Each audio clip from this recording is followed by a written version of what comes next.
ஞானப்பல்னு சொல்ற கடைசி பல்லு வந்து ஒரு பர்சனோட 18 வயசுல தான் முளைக்கும் அது. ஸோ ஆல்மோஸ்ட் 6 monthsலேருந்து 18 years வரைக்கும் பல் வாயில முளைக்கிறதுக்கு நிறைய இடங்களும் தேவைகளும் இருக்கும். அது சிங்கப்பல் எக்ஸ்ட்ரா பல் இல்லை. சிங்கப்பல் வந்து இங்கிலீஷ்ல சொல்லணும்னா கெனைன். உங்களோட சென்டர் ஆஃப் த ஃபேஸ்லேருந்து third teeth on the right and left, அதுதான் வந்து கெனைன் தான் சிங்கப்பல். அது ஏன்னா வந்து ஷார்ப்பாக இருக்கும். இன்ஃபேக்ட் இப்போ 17க்கு கீழே இருக்கிற நிறைய பேருக்கு பார்த்தீங்கன்னா எவல்யூஷனே அந்த பல்ல நாக் அவுட் பண்ணிடுச்சு. ஸோ இந்த 4 விஸ்டம் டீத்து நிறையவே இருக்கவே இல்லை. உங்களுக்கு நீங்க எக்ஸ்ரே எடுத்து பார்த்தாலுமே இந்த 4 பல்லு இல்லாமலே கூட இருக்கலாம். சிங்கப்பல் வந்து இருக்கிற பல்லுலேயே ரொம்ப அழகான பல். அது கரெக்ட். அது வந்து கார்னர் ஆஃப் த மவுத்னு சொல்லுவாங்க, அங்கே வரும். ஸோ எல்லாருக்கும் சிரிக்கிறப்ப அதோட ஷார்ப்னஸ் தான் வந்து ஒரு பியூட்டி கொடுக்கும். ஸோ அது வர்றதுக்கு தேவையான வழி பண்ணணும்னா நம்ம வந்து 9 to 12 yearsல இந்த குழந்தைய டாக்டர்கிட்ட கூட்டிட்டு போயிருக்கணும். இப்போ கரண்டாக வாட் இஸ் அட்வைஸ்ட் இந்த டென்டல் சொசைட்டி பார்த்தீங்கன்னா, உங்களுக்கு அந்த எக்ஸ்ரே எடுத்து பார்த்துட்டு பேஷண்ட்டுக்கு அந்த விஸ்டம் டூத் ஒரு வழியில் வர்றதுக்கு வாய்ப்பே இல்லை அப்படின்னு தோணுச்சுன்னா நாங்கள் வந்து ஒரு அட்வைஸ் பண்ணுறது என்னென்னா, வலிக்கிறதுக்கு முன்னாடி எடுத்துடுங்க. டென்டிஸ்டாக இருக்கிறது ஆக்சுவலி கொஞ்சம் கஷ்டமான வேலை தான். அதுக்கான உடல் உழைப்பு ஜாஸ்தி.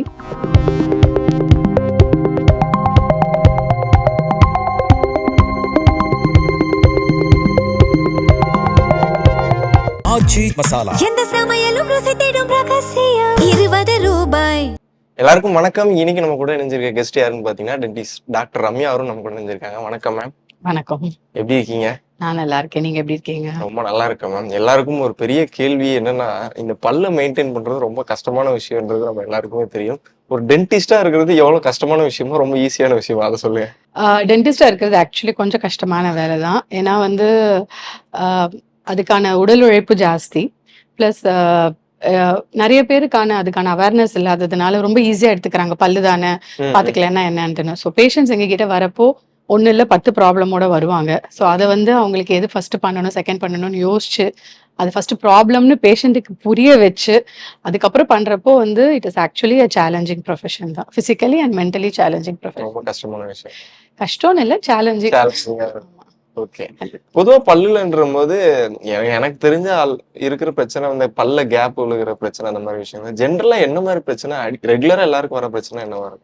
பல்லுல வந்து பாத்தீங்கன்னா ஒரு குழந்தை வந்து 2.5 வயசுல இருந்தே வந்து ரெகுலரா டென்டல் செக்அப் போகணுன்றது வந்து இன்டர்நேஷனல் ரெக்குயர்மெண்ட். பட் நம்ம ஊர்ல பாத்தீங்கன்னா ஒரு 20 வயசு வரைக்கும் பல்லே பார்த்துக்காம இருந்தவங்க எல்லாம் இருப்பாங்க. ஸோ பல்லுல வெறும் பல் மட்டும் பார்த்தீங்கன்னா பல்லுல சொத்த டென்டல் கேரிஸ் ஆர் டிகேன்னு சொல்றோம், அது ஒரு ப்ராப்ளம். அண்ட் ஏதாவது கடினமா கடிச்சாங்கன்னா பல் ஃப்ராக்சர் ஆகிறதுக்கு வாய்ப்பு இருக்கு. பல்லு ஃப்ராக்சர் ஆகும்னா எப்படி? ஆமா, நம்ம ரொம்ப ஆசைப்பட்டு சாப்பிடுற கடலை மிட்டாய், கமர்கட்டெல்லாம் ஒரு ஆங்கிள் கடிச்சாங்கன்னா எவ்வளவு ஸ்ட்ராங்கா இருக்கிற ஒரு பல்லு கூட உடையறதுக்கு நிறைய வாய்ப்பு இருக்கு. அதுக்கப்புறம் பல்ல சுத்தி இருக்கிற ஈர்ல பாத்தீங்கன்னா ஈறு சம்பந்தப்பட்ட நோய் வர்றதுக்கு நிறைய வாய்ப்பு இருக்கு. இது தவிர வந்து உங்களுக்கு ஒரு பல்லு சரியாவே முளைக்கல அப்படின்னா அது உள்ள மாட்டிட்டு இருக்கிறப்போ அதனால ஒண்ணு கேப் ஃபார்ம் ஆகலாம், இல்லைன்னா அது பக்கத்து பல்லுல ப்ரெஷர் போட்டு அந்த பல்லுல ப்ராப்ளம் வரலாம். ஸோ அந்த மாதிரி பல்லுல வந்து பாத்தீங்கன்னா ஒண்ணு இல்ல 100 ப்ராப்ளம்ஸ் இருக்கு. சரியா கவனிக்கல அப்படின்னா இது ஒன்னொன்னுமே ஒரு பேஷண்ட்டுக்கு தொந்தரவா இருக்கும். இந்த பொதுவா நீங்க சொல்லிட்டு இருக்க கேப்ல இப்ப எல்லாருக்கும் ஒரு ஏஜ்லயே வந்து ஒரு பல்லு முளைக்கும் அப்படின்னா எந்தெந்த ஏஜ்லாம் வளரும்? ஒரு பால் பல், அதாவது மில்க் டீத்ன்னு சொல்ற பால் பல் வந்து ஒரு குழந்தையோட 6 மாசத்துல இருந்து ஒரு 13 வயசு வரைக்கும் ஒரு ஸ்டேஜ்டா வரும். முதல்ல கீழ்பல் வரும் ஃபர்ஸ்ட், அதுக்கப்புறம் மேல் முன்பல் வரும். அதுல இருந்து பாத்தீங்கன்னா அந்த ஒரு குழந்தை வந்து 6 வயசு ஆற வரைக்கும் 2.5 to 3 வயசு வரைக்கும் பால் பல் வரும். இதே பால் பல் வந்து ஒரு 6 to 7 வயசு வரைக்கும் விழ ஆரம்பிக்கும். இந்த பால் பல் விழுந்து அடுத்தது அடல்ட் டூத், பெர்மனன்ட் டூத்ன்னு சொல்ற அடல்ட் டூத் வந்து 6 to 7 வயசுல முளைக்க ஆரம்பிக்கும். அது 13 வயசு வரைக்கும் போகும். ஸோ இந்த 0 to 2 or 6 months to 2.5 milk teeth ஏஜ்னு சொல்லுவோம். 6th to 13 வந்து மிக்சட் டென்டேஷன் சொல்லுவோம். அதாவது பால் பல்லும் இருக்கும், பெர்மனன்ட் டீத்தும் இருக்கும். 13th அப்புறம் மோஸ்ட்லி வந்து உங்களுக்கு பெர்மனன்ட் டீத் மட்டும்தான் இருக்கும்.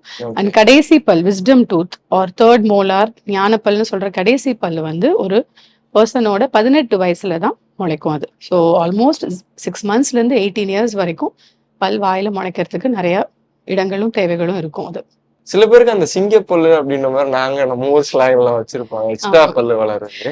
இல்ல, சிங்கப்பல் எக்ஸ்ட்ரா பல் இல்ல. சிங்கப்பல் வந்து இங்கிலீஷ்ல சொல்லணும்னா கெனைன். உங்களோட சென்டர் ஆஃப் த ஃபேஸ்லேருந்து third teeth on the right and left, okay அதுதான் வந்து கெனைன் தான் சிங்கப்பல். அது ஏன்னா வந்து ஷார்ப்பா இருக்கும். ஓகே அது மிருகங்கள்ல வந்து அந்த பல்ல வச்சுதான் வந்து ஃப்ளஷை கிழிச்சு சாப்பிடும். ஸோ அது வந்து அதுக்கு யூஸ் ஆகுறதுனால அது வந்து சிங்கப்பல்னு ரொம்ப ஈஸி. அது வந்து கரெக்டான பொசிஷன்ல தான் எப்பவுமே வரணும். பட் ஆனா உங்களுடைய சென்டர் பல் 4 பல்லும் வந்து 6ல இருந்து 8 வயசுக்குள்ள முளைச்சுறதுனால 9ல இருந்து 10 வயசுக்குள்ள வர சிங்கப்பல்லுக்கு இடம் இல்லைன்னா அது எக்கு தப்பா வேற ஏதாவது இடத்துல முளைச்சிடும். நிறைய பேருக்கு அதுவே அழகா இருக்கிறதுனால வந்து அது சிரிக்கும் போது அழகா இருக்கும்னு சொல்லிட்டு தெத்துப்பல் ஒரு சிங்கப்பல்னு சொல்லி வச்சுப்பாங்க. ஓகே பட் ஒரு சிலருக்கு வந்து அது வெளியிலேயே வர முடியாம எலும்புக்குள்ளேயே கூட அமுங்கி இருக்கும். அப்படி இருக்கிறப்போ அது ஒரு எக்ஸ்ரே எடுத்து பார்த்து தேவையான அதை ரிமூவ் பண்ணணும். அதை ரிமூவ் பண்ணலைன்னா ஃபியூச்சர்ல அது ரிலேட்டடா ப்ராப்ளம் வரதுக்கு நிறைய வாய்ப்பு இருக்கு. ஓகே அது மூலமா ப்ராப்ளமும் வரும்ன்றீங்க. கண்டிப்பா இருக்கும். ஏன்னா அந்த பல்லுக்கு எப்பவுமே அது ஒரு உந்துதல் இருக்கும். ஒரு ஸ்டிமுலஸ் வெளியில வரணுன்றதுக்கு வந்து அதுக்கு ஒரு ஸ்டிமுலஸ் இருந்துட்டே இருக்கும். அது வந்து கம்ப்ளீட்டா மெச்சூர் ஆயிட்டு வெளியில வர்றதுக்கு எந்த ஒரு இடமுமே இல்லைன்னா தான் லாக்டா இருக்கும். இல்லைன்னா அது கான்ஸ்டன்டா ப்ரெஷர் கொடுத்துட்டே இருக்கும் வெளியில வரதுக்கு. அந்த மாதிரி அது கான்ஸ்டன்டா வெளியில வர ட்ரை பண்றப்போ அது வந்து நம்மளுடைய பல்லோட வரிசையை வந்து கொலாப்ஸ் பண்ண ட்ரை பண்ணும். சரிங்களா? அதனால பெயின் வரலாம். அந்த பல்ல சுத்தி சிஸ்ட்னு சொல்லுவாங்க. அந்த மாதிரி கட்டிகள் ஏதாவது வரலாம். அண்ட் அதனால உங்களுக்கு வந்து அந்த வரிசைப்படுத்தல் கொலாப்ஸ் ஆயிடும். ஸோ அது வந்து ஒரு டாக்டர் மட்டும்தான் கரெக்டா சொல்ல முடியும் இந்த பல்லு வெளியில வர வாய்ப்பு இருக்கா இல்லையான்னு. அது ஒரு எக்ஸ்ரேயை பார்த்து தான் சொல்லுவாங்க. பேஷண்டோட ஏஜ் வச்சும் தான் சொல்லுவாங்க. ஓகே ஸோ growth நடக்கிற வரைக்கும் 17, 18 வரைக்கும் அந்த பல்லு வெளியில வரதுக்கு நிறைய ட்ரை பண்ணும். ஸோ அதனால வந்து ஒரு டாக்டர் தான் சொல்ல முடியும் பரவாயில்ல ஒன்றும் பண்ண வேண்டாம், இல்லை இதை கண்டிப்பா ட்ரீட்மெண்ட் பண்ணணும்ன்றது ஒரு எக்ஸ்ரே வச்சு தான் டாக்டர் சொல்லுவாங்க. ஓகே யூஸ்வலா இது ஏன் எல்லாருக்கும் வரது இல்ல, குறிப்பிட்ட பர்டிகுலர் பேருக்கு வரதுக்கு என்ன காரணம்? இல்ல பாப்புலேஷன்ல பாத்தீங்கன்னா 70%க்கு வெளியில வந்துருங்க. ஒரு 30%க்கு வந்து ஒண்ணு வாய் சின்னதா இருக்கலாம், ஓகே பால் பல் அந்த மில்க் டீத் சின்ன வயசுல சரியான டயத்துல விழாம இருக்கலாம், இல்ல சீக்கிரம் விழுந்திருக்கலாம். ஒரு பல் வெளியில வரதுக்கு தேவையான ஸ்டிமுலஸ் வேணும். அது இல்ல அப்படின்னா அது மாட்டிக்கும் உள்ள. ஸோ அது வந்து 9 to 12ல வரும் அப்படின்னா ஏதாவது கீழே விழுந்து அடிபட்டதுல தாட மாற்றம் ஏதாவது ஆனாலும் வரும். சொத்தையா பல்ல சீக்கிரம் எடுத்துட்டாங்கன்னாலும் அது உள்ள மாட்டிக்கும். அதுக்கு ஸ்டிமுலஸ் இருக்காது. வர்றதுக்கு இடம் இல்லைனாலும் அது மாட்டிக்கும். அந்த ஒரு 30% ஆஃப் த பாப்புலேஷன் யாருன்றது யாருக்குமே தெரியாது. அன்லெஸ் அண்ட் அன்டில் ஒரு பேஷண்ட் வந்து ரெகுலரா வருஷத்துக்கு ஒரு தடவையாவது டாக்டரை போய் பார்த்தாங்கன்னா தான், ஜஸ்ட் கன்சல்டேஷனுக்கு போனாதான் நம்ம அதை அப்சர்வ் பண்ணி இந்த குழந்தைக்கு வந்து அந்த பல் வெளியில வரும் இல்ல அந்த பல்லால வெளியில வர முடியாதுன்றத கவனிச்சு அதுக்கு தேவையானதை பண்ண முடியும். சிங்கப்பல் வந்து இருக்கிற பல்லுலேயே ரொம்ப அழகான பல். அது கரெக்ட். அது வந்து கார்னர் ஆஃப் த மவுத்னு சொல்லுவாங்க, அங்க வரும். ஸோ எல்லாருக்கும் சிரிக்கிறப்ப அதோட ஷார்ப்னஸ் தான் வந்து ஒரு பியூட்டி கொடுக்கும். ஸோ அது வர்றதுக்கு தேவையான வழி பண்ணணும்னா நம்ம வந்து 9 to 12 இயர்ஸ்ல இந்த குழந்தைய டாக்டர்கிட்ட கூட்டிட்டு போயிருக்கணும். அது பண்ணலை அப்படின்னா அது வெளியில வருமா இல்லை உள்ள மாட்டிக்குமான்றது வந்து இட்ஸ் அ கெஸ். ஸோ அது பண்ண தவறிட்டீங்கன்னா அப்ப தேவையில்லாம பின்னாடி கொஞ்சம் எக்ஸ்பென்சிவ் ஆர் எக்ஸ்டென்சிவ் ட்ரீட்மெண்ட் பண்ற மாதிரி தேவைப்படலாம். ஓகே அண்ட் இந்த சைடு வளர்ற பல், அதாவது கடவா பல்லுன்ற மாதிரி சொல்லுவாங்க. சில நேரங்கள் எனக்கு ஒரு ஒரு 2 இயர்ஸ் பேக் வந்து இங்க ஒரு பல்லு முளைக்கிற மாதிரி இருந்துச்சு. அதுவும் ரொம்ப பெயின்ஃபுல்லா இருந்துச்சு. ஏன் அந்த மாதிரி பல்லு வளருதா? நான் ஆக்சுவலா அது வேற ஏதாவது விஷயங்களா? விஸ்டம் டூத்ன்றது தேர்ட் மோலார். நமக்கு வந்து மோலார்ஸ் 3. ஸோ அது ஃபர்ஸ்ட் மோலார் 6ல இருந்து 8 வயசுக்குள்ள வரும். Second molar somewhere between 11 to 13 வரும். பட் இந்த தேர்ட் மோலார்ன்றது வந்து ஒரு பர்சனோட 14க்கு அப்புறம் தான் உள்ளேயே தாடைக்குள்ளேயே ஃபார்ம் ஆக ஆரம்பிச்சு வெளியில வரப்போ அரௌண்ட் 17, 18 ஆவரேஜ் ஏஜ். இதெல்லாம் ஒரு சிலருக்கு சீக்கிரம் வரலாம், ஒரு சிலருக்கு லேட்டா வரலாம். ஸோ அது வரப்போ ஆல்ரெடி நம்ம 32 பல்லுன்னு சொல்றோம். ஸோ 28 பல் ஆல்ரெடி தாடையில முளைச்சு இருக்கும். ஸோ அந்த 32 மற்ற 4 பல்லும் வரப்போ அதுக்கு இடம் இருந்தா வரும், இடம் இல்லைன்னா என்ன பண்ணும், உள்ள மாட்டிக்கும். ஆனா அது வர்றதுக்கான அந்த ஸ்டிமுலஸ் இருந்துட்டே இருக்கும். ஏன்னா அது நேச்சரோட டிசைன் அப்படி, இயற்கை வந்து அது வெளியில வரணும்னு சொல்லுது. ஸோ அது வெளியில வர முடியாம மாற்றப்ப என்ன பண்ணும்னா அதுக்கு முன்னாடி இருக்கிற பல்ல வந்து அது அழுத்த ஆரம்பிக்கும்.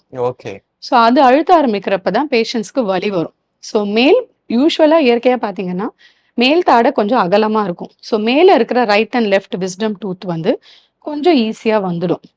சரிங்களா? பட் கீழ்த்தாடை குறுகலா இருக்கிறதுனால கீழே இருக்கிற இந்த விஸ்டம் டூத் மட்டும் எப்பவுமே பெரும்பாலானவருக்கு வந்து மாட்டிக்கும்.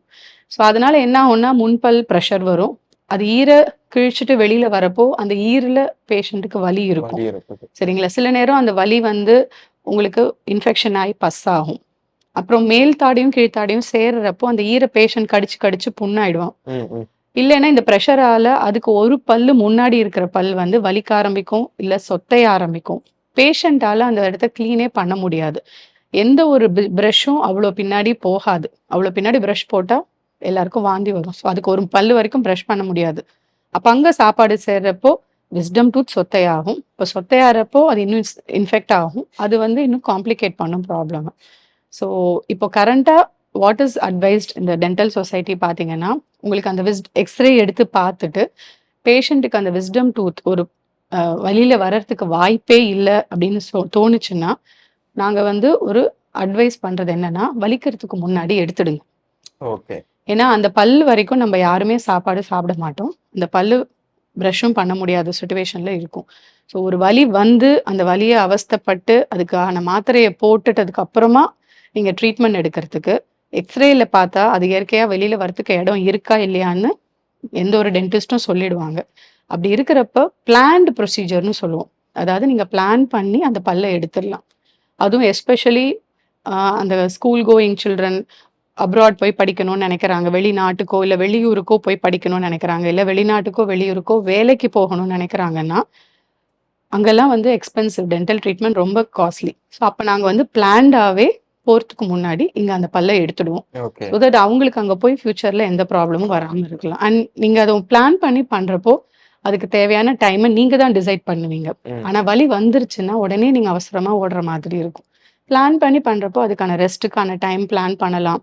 உங்களுக்கு ரெக்கவரி பீரியட் நீங்கள் பிளான் பண்ணலாம். ஸோ அதனால் வந்து யூஸ்வலி 17க்கு அப்புறம் அந்த விஸ்டம் டீத் வர இடம் இல்லைன்னா personally I will strongly advice எடுத்துருங்க அது. ஓகே. ஆமாம், இது எடுக்கிறதுனால எந்த பிரச்சனையும் வராமல் இருக்கும். ஆமாம், எடுத்தீங்கன்னா மேற்கொண்டு உங்களுக்கு வந்து அதுக்கு முன்னாடி பல்லுலலாம் எந்த ப்ராப்ளமும் வராமல் இருக்கும். உங்களுக்கு அந்த அக்ளூஷன் அந்த பல் வரிசை மாறாமல் இருக்கும். ஜாயிண்ட் பெயினும் விஸ்டம் டீத் சரியாக வரலன்னா இந்த டிஎம்ஜேன்னு சொல்கிற இந்த ஜாயிண்ட்டும் சில பேருக்கு வலிக்கும்.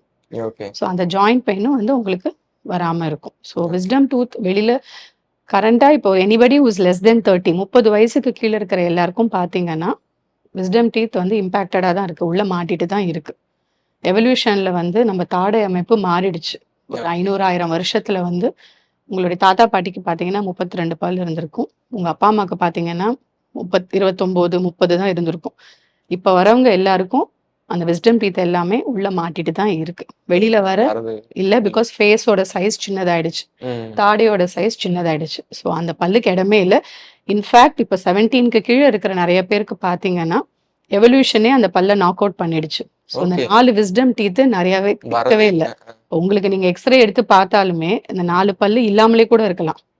ஸோ இயற்கையாவே டிசைட் பண்ணி இந்த பல்லுக்கு இடம் இல்லை, இந்த பல்லு வெளியில வர்றதுக்கு இந்த பர்சனுக்கு வாய்ப்பு இல்லை, இந்த பல்லால இந்த யூஸும் இல்லைன்னு சொல்லிட்டு இயற்கையாவே விஸ்டம் டீத்தை நாக் அவுட் பண்ணிடுச்சு. இப்போ ஒரு 1000 பேருக்கு 17-18 வயசுல இருக்கிற 1000 பேருக்கு எக்ஸ்ரே எடுத்தோம்னா அதுல ஒரு 50%க்கு விஸ்டம் டீத் இல்லாமலே இருக்கலாம். அந்த மாதிரி ஜெனட்டிக்கே வந்து டிசைட் பண்ணி நாக் அவுட் பண்ணியாச்சு விஸ்டம் டீத். ஓகே.